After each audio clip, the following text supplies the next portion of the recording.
अस्सलाम वालेकुम स्टूडेंट्स। बेटा आज क्लास 9 फिज़िक्स के ना चैप्टर नंबर 4 के न्यूमेरिकल प्रॉब्लम्स को डिस्कस करेंगे हम। तो सबसे पहला न्यूमेरिकल है 4.2 और इसमें स्टेटमेंट है find the perpendicular components of a force of 50 Newton making an angle of 30 degree with x axis. तो बहुत ही बेटा आसान सा न्यूमेरिकल है जिसमें हमें एक फोर्स दी गई है। अगर इसका डाटा लिखूँ तो आपको एक फोर्स दी गई है 50 न्यूटन फोर्स है और बेटा ये एक्स एक्सिस के साथ एंगल बना रही है 30 डिग्री का। तो हमने फाइंड करने हैं इसके परपेंडिकुलर कंपोनेंट्स। तो परपेंडिकुलर कंपोनेंट किसी भी एक्स वाई प्लेन में मौजूद किसी वेक्टर या फोर्स के दो ही होंगे, एक एक्स कंपोनेंट होगा और ये भी हमने फाइंड करना है और दूसरा कंपोनेंट जो है वो वाई कंपोनेंट है, ये भी हमने फाइंड करना है। तो बहुत ही सिंपल फार्मूला है किसी वेक्टर के कंपोनेंट्स को फाइंड करने का एक्स वाई प्लेन में। तो बेटा हम जानते हैं कि अगर एक्स कंपोनेंट फाइंड करना है तो F X is equal to F cos of theta. अब इसमें हम वैल्यू पुट कर देंगे और सिंपली हमारे पास इस न्यूमेरिकल प्रॉब्लम का सोल्यूशन आ जाएगा। F X is equal to F sorry putting values. तो एफ की जगह पे बेटा वैल्यू है 50 newton multiply by cos theta की जगह पे आप 30 डिग्री पुट करेंगे। तो बेटा कॉज 30 डिग्री आप जैसा कि जानते हैं कैलकुलेटर से अगर फाइंड करें तो हमें वैल्यू इसकी मिल जाती है 0.866। तो यहाँ पे मैं वैल्यू पुट कर रहा हूँ कॉस 30 डिग्री की 0.866। अब इनको अगर मल्टीप्लाई कर लेते हैं दोनों को तो बेटा आपके पास 43.3 न्यूटन ये एक्स कंपोनेंट आ जाएगा। ठीक है, इसी तरीके से बहुत ही सिंपल है। अगर हम वाई कंपोनेंट फाइंड करना चाहें तो बेटा वाई कंपोनेंट का भी फार्मूला है जिसको हम F Y is equal to F sine theta से फाइंड आउट कर सकते हैं। अब इसी तरीके से फिर वैल्यू पुट कर देते हैं तो आपके पास एफ वाई कंपोनेंट आ जाएगा 50 newton multiply by sine of 30 degree. तो बेटा साइन 30 डिग्री आप ज़्यादातर लोग बच्चे जानते होंगे कि साइन 30 डिग्री 1/2 के इक्वल होता है जिसको हम 0.5 भी लिख सकते हैं। तो अब यहाँ पे आपके पास 0.5 लिख देते हैं साइन 30 की जगह पे। जब इसको सॉल्व करते हैं तो बेटा ये 25 न्यूटन आ जाएगा। तो इस तरह से हमने फोर्स जो कि 50 न्यूटन थी जो एक्स एक्सिस के साथ 30 डिग्री का एंगल बना रही थी बेटा उसके हमने दो कंपोनेंट्स फाइंड कर लिए, परपेंडिकुलर कंपोनेंट्स एफ एक्स और एफ वाई फाइंड कर लिए। आपके सामने है ये सारी का सारा प्रॉब्लम और उसके साथ उसका सोल्यूशन भी। तो थैंक यू। हम नेक्स्ट न्यूमेरिकल नेक्स्ट न्यूमेरिकल के लिए हम इसी जगह पे इसी पेज पे हम नेक्स्ट न्यूमेरिकल इसी के साथ ही स्टार्ट कर लेते हैं। 4.3 न्यूमेरिकल है बेटा। उसकी स्टेटमेंट है find the magnitude and direction of a force if its X component is 12 newton and Y component is 5 newton. तो अब हमने फोर्स की वैल्यू यानी मैग्नीट्यूड फाइंड करनी है और साथ उसका एंगल फाइंड करना है। ठीक है, तो उसके लिए हमें दो कंपोनेंट जो फोर्स के हैं वो दिए हुए हैं, एक एक्स कंपोनेंट दिया हुआ है और वाई कंपोनेंट दिया हुआ है। तो यानी ये पहले पहले वाले क्वेश्चन का तकरीबन उलट बनता है कि इसमें हमने कंपोनेंट्स दिए गए हैं जबकि फोर्स फाइंड करनी है। ठीक है, तो ये भी इजी ही है जो कंपोनेंट दिए। अगर मैं इसका डाटा लिखना चाहूँ तो बेटा ये आपके पास आ जाएगा एफ एक्स कंपोनेंट जो है वो आपके पास है 12 न्यूटन और उसके साथ ही इसका वाई कंपोनेंट लिख लेते हैं वो है 5 न्यूटन। ठीक है, तो ये दो कंपोनेंट दिए गए हैं और इससे हमने फोर्स फाइंड करनी है। तो बहुत ही ईजी है, हम फार्मूला यहाँ पे यूज़ कर लेते हैं एज जो आपके पास टेन थीटा जो होता है ना वो एक्चुअली बराबर होता है एफ वाई यानी Y component of force divided by X component of force. तो अगर आप थीटा फाइंड करना चाहते हैं तो सबसे पहले आप क्या करेंगे, टेन इनवर्स आपके पास हो जाएगा और F Y divided by F X. तो बेटा इनकी वैल्यू पुट कर लेते हैं। अभी आपके पास डायरेक्शन भी आ जाएगी और फोर्स की मैग्नीट्यूड भी आ जाएगी। तो पहले डायरेक्शन फाइंड हो जाएगी इसी फार्मूले से। तो बेटा ये आपके पास आ जाएगा, बहुत ही सिंपल है। वैल्यू पुट करने के बाद putting values theta is equal to tan inverse into F Y आपके पास है 5 newton divided by F X है 12 न्यूटन। ठीक है, तो ये न्यूटन न्यूटन से वैसे कैंसल आउट हो जाएगा और आपके पास सिंपल एक डिजिट बचेगा। ठीक, एक डिजिट वैल्यू आएगी। इसको सॉल्व करने के बाद जब आप टेन इनवर्स 5/12 न्यूटन करते हैं तो बेटा आपके पास 22.6 डिग्री डायरेक्शन आ जाएगी कैलकुलेटर से। और साथ ही हम अब इसकी मैग्नीट्यूड भी फाइंड कर लेते हैं। हमने दो चीज़ें फाइंड करनी थी, डायरेक्शन भी और मैग्नीट्यूड भी। तो डायरेक्शन तो फाइंड हो गई है। अब हम जो है वो इसकी मैग्नीट्यूड फाइंड करते हैं। उसका फार्मूला बेटा f is equal to F X square plus F Y square का स्क्वायर रूट। ये फार्मूला है, आपने चैप्टर नंबर 4 में पढ़ा है, ठीक है। इसकी डिटेल भी आपने पढ़ी है। तो यहाँ पे जैसे हम इसका फार्मूला ही पुट करेंगे, वैल्यू पुट करेंगे और उसका सोल्यूशन निकाल लेते हैं। तो फिर इसी तरीके से आपने वैल्यू पुट की, पुटिंग वैल्यूज़, तो बेटा आपके पास आ जाएगा एफ एक्स की वैल्यू है 12 न्यूटन उसका स्क्वायर प्लस 5 न्यूटन इसका स्क्वायर और सारे का होल स्क्वायर रूट। अच्छा, अब इसको कैलकुलेटर से कैलकुलेट कर लेते हैं बेटा। आपके पास मैग्नीट्यूड आ जाएगी, इसका स्क्वायर लें तो ये 144 न्यूटन स्क्वायर आ गया है, इसका आ जाएगा 25 न्यूटन स्क्वायर और होल स्क्वायर रूट, ठीक है। अच्छा, अब हम इसको मज़ीद जो है अगर सिंप्लीफाई करें तो इसको दोनों को ऐड कर देते हैं। तो ऐड करने से बेटा आपके पास 169 आ जाएगा न्यूटन स्क्वायर, ठीक है। और होल स्क्वायर रूट 169 का जब आप स्क्वायर रूट लेंगे और न्यूटन स्क्वायर का भी स्क्वायर रूट लेंगे तो आपके पास 13 न्यूटन फोर्स की वैल्यू मैग्नीट्यूड आ जाएगी, ठीक है। तो ये बहुत ही सिंपल 2 न्यूमेरिकल थे, 4.2 और 4.3। अब हम 4.4 न्यूमेरिकल की तरफ चलते हैं। ओके बेटा, 4.4 न्यूमेरिकल को अगर हम देखें तो ये है, इसकी स्टेटमेंट जो है, a force of 100 newton is applied perpendicularly on a spanner at a distance of 10 centimetre from a nut, find the torque produced by the force. तो बेटा बहुत ही सिंपल है। इस न्यूमेरिकल को अगर हम देखें तो इसमें हमें फोर्स की मैग्नीट्यूड दी हुई है। आपके पास डाटा में फोर्स की मैग्नीट्यूड जो है वो है 100 न्यूटन और ये किसी स्पैनर की एक साइड पे लग रही है। स्पैनर से नट को खोला जा रहा है और उसकी लेंथ जो है वो बेटा 10 परपेंडिकुलर जो लेंथ है या परपेंडिकुलर डिस्टेंस है फोर्स और नट के सेंटर का बेटा वो है 10 सेंटीमीटर। इसको अगर मीटर में कन्वर्ट करें तो बेटा इसको 100 पे डिवाइड करना पड़ेगा, 10 डिवाइडेड बाई 100। तो अब आपके पास ये मीटर में वैल्यू आ जाएगी 0.1 मीटर। तो ये डिस्टेंस है और ये फोर्स है और फाइंड करना है टॉर्क। तो बेटा टॉर्क फाइंड करना बहुत ही इजी है। टॉर्क का जो फार्मूला है हमने पहले पढ़ा हुआ है तो यहाँ पे सिंपली वो फार्मूला पुट करते हैं कि जो टॉर्क है वो बराबर होगा force multiply by distance, perpendicular distance. तो अब इनकी वैल्यू पुट कर देते हैं तो बहुत ही सिंपल तरीके से हम इस न्यूमेरिकल का सोल्यूशन जो है वो फाइंड आउट कर लेंगे। तो बेटा आपके पास torque is equal to force 100 newton multiply by जो लेंथ है 0.1 मीटर है। अगर आप इनको सॉल्व कर लेते हैं तो ये सिर्फ 10 न्यूटन मीटर जो है वो आपके पास टॉर्क आ जाएगा, ठीक है। तो बहुत ही सिंपल है, ये इसका सोल्यूशन आ गया, ठीक है। ओके बेटा, अब हम नेक्स्ट न्यूमेरिकल की तरफ चलते हैं और ये न्यूमेरिकल है 4.5। तो बेटा इसकी स्टेटमेंट पढ़ते हैं और इसका भी साथ ही डेटा भी लिख लेते हैं। A force is acting on a body making an angle of 30 degree with the horizontal. The horizontal component of force is 20 Newton, sorry 20 Newton. तो फाइंड द फोर्स।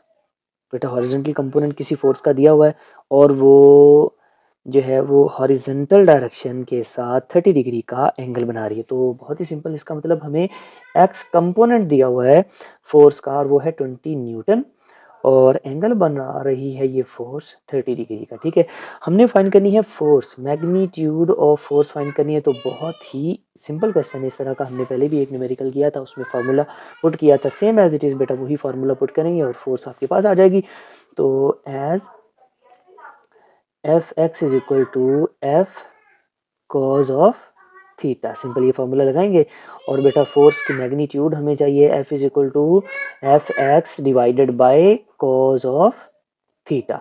अभी वैल्यू पुट कर लेते हैं और इसको सिंप्लीफाई करके पुटिंग वैल्यूज, बेटा इसकी वैल्यूज पुट की, आपके पास एफ इज इक्वल टू आ जाएगा, एफ एक्स की वैल्यू है 20 Newton divided by cos of 30 degree. तो कॉज ऑफ 30 डिग्री भी अभी थोड़ी देर पहले भी डिस्कस किया था, तो उसकी वैल्यू जो है वो बेटा 0.866 है। तो अब इनको सिंप्लीफाई मज़ीद करेंगे, कैलकुलेटर से कर लेते हैं। तो बेटा आपके पास इसका आंसर आ जाएगा 23.1 न्यूटन। तो आप सिंपली यहाँ पे फोर्स की वैल्यू जो आपने फाइंड करनी थी वो यहाँ पे लिख सकते हैं 23.1 न्यूटन।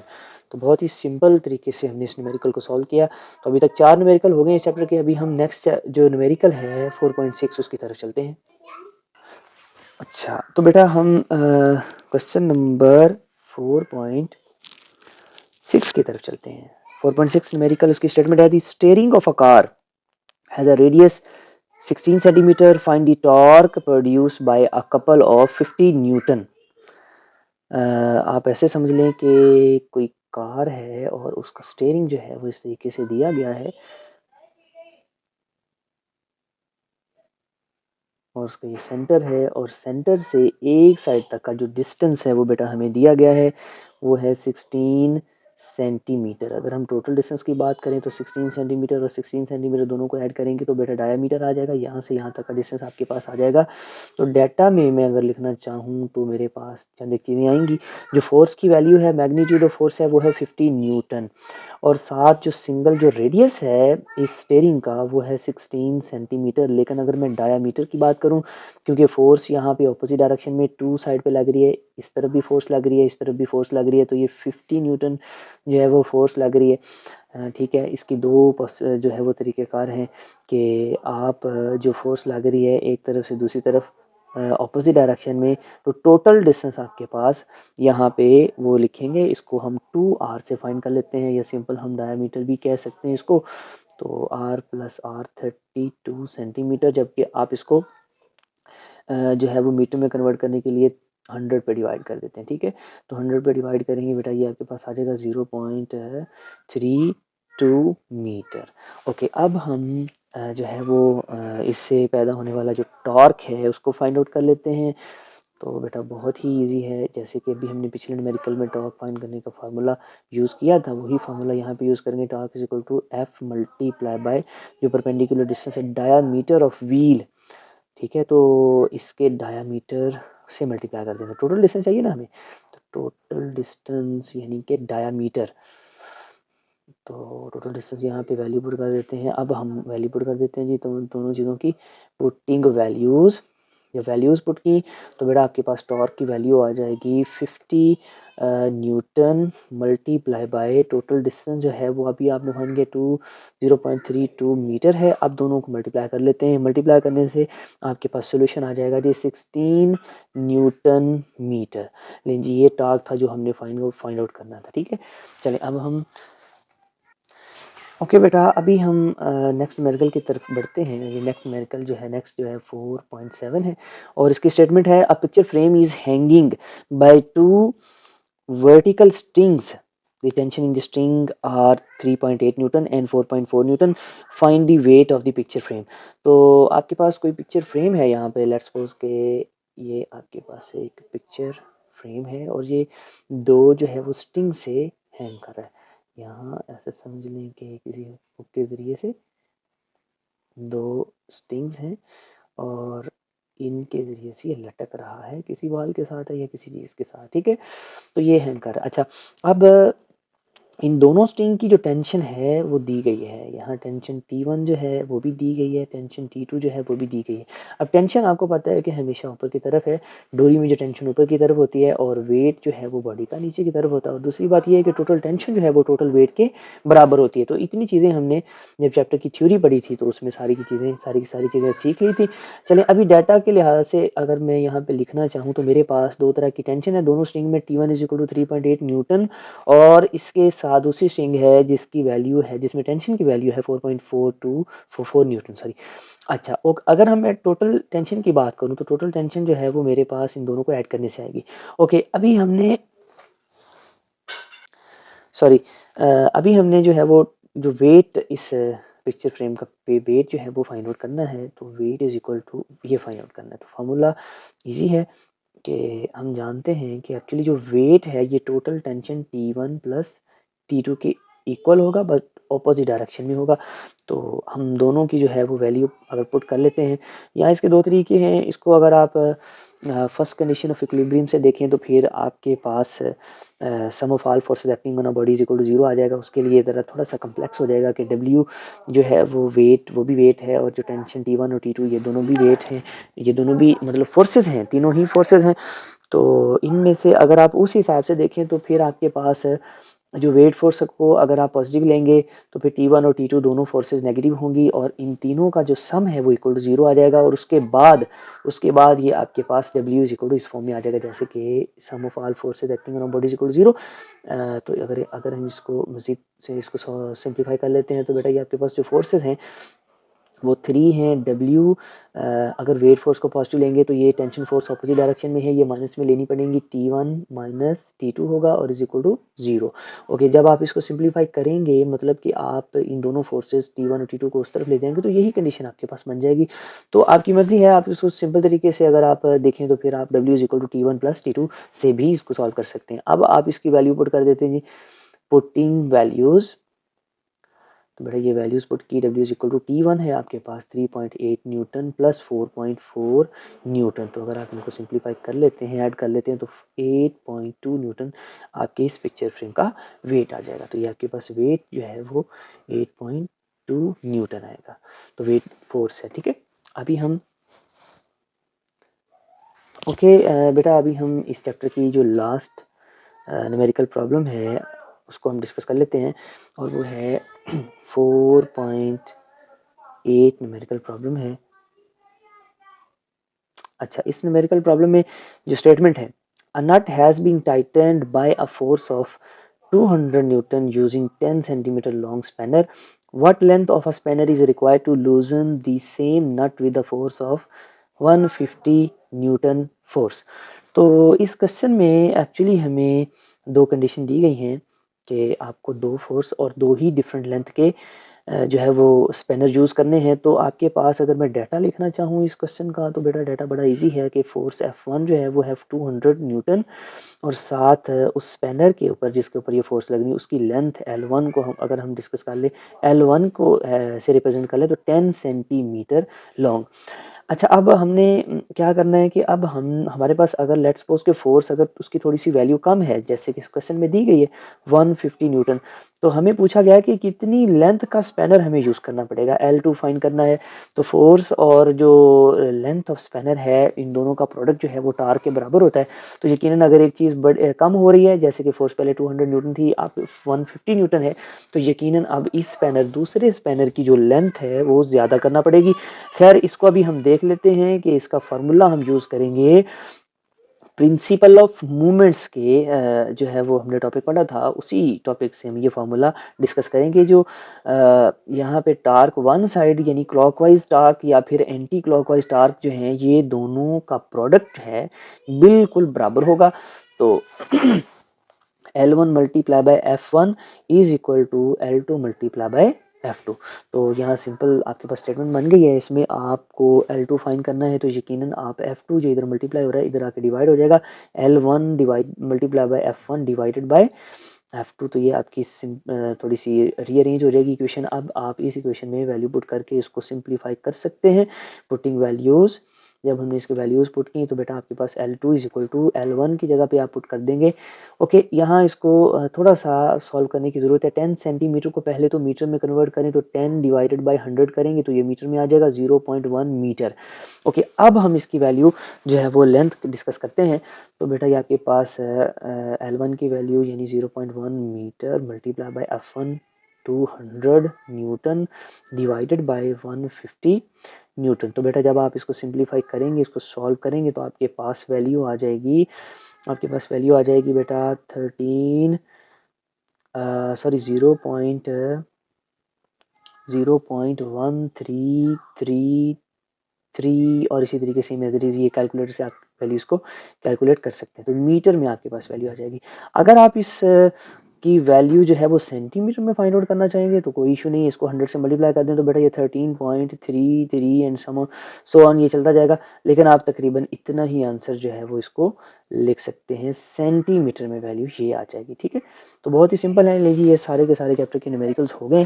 तो अभी हम जो है वो नेक्स्ट चैप्टर के न्यूमेरिकल जो है वो इंशाल्लाह बहुत जल्द जो है वो आपके साथ शेयर करेंगे। इसी तरीके से इनको अच्छे तरीके से रीड आउट करें, इनकी प्रैक्टिस करें।